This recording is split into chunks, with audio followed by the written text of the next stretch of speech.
places to save.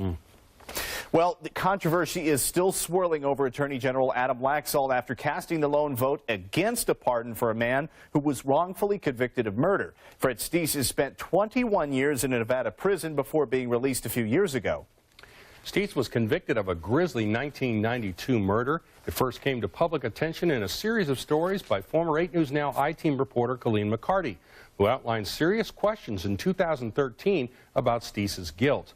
This is video from some of those stories. A judge issued a rare ruling declaring Steese was actually innocent in 2003 after a series of hearings. Instead of letting him out, the DA's office made Steese a deal. It wouldn't retry him on the murder charge if he'd accept an Alford plea in which a defendant admits the state could prove its case at trial. Instead of staying in jail during a new trial in appeals, Steese signed the deal, which left the conviction on his record. Vanity Fair and ProPublica then did articles on Steese's case this year. At a pardons board hearing last week, the judge who concluded Steese was innocent, Alyssa Kadish, recommended a full pardon. The sister of the man he was convicted of killing asked for a full pardon.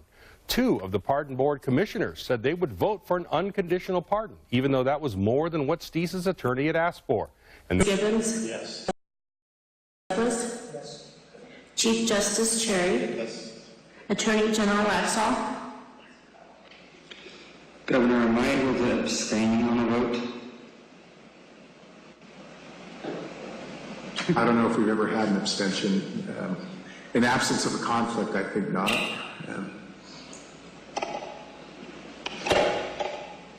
Okay, well, no. So, did you vote no? Yes. So yes, you voted no. I just want to be clear. Yeah. All right. I vote. Governor Sandoval? Motion passes.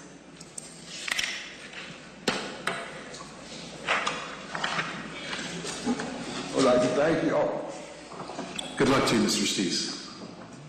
Well, in a statement released this week to 8 News Now, a Laxalt spokesman explained his vote like this, quote, "The Attorney General does not believe that Mr. Steese and relied on career prosecutors in the Clark County District Attorney's Office who called this request an absurdity." Now, it's also worth noting that the letter the DA's office sent to the pardon board said Steese pled guilty twice. Now, in fact, he never pled guilty. He confessed to a North Las Vegas police, but then pled not guilty in the original trial. He then took that Alford plea that we talked about, the same thing as, not the same thing, rather, as pleading guilty. So, Steve, after all this, how big of a role does this play now in the campaign? Well, I think the Laxalt campaign is definitely worried about it. A group of Republican lawmakers wrote an op-ed defending his decision from criticism over the vote, and he's clinging pretty tightly to that letter from the DA's office.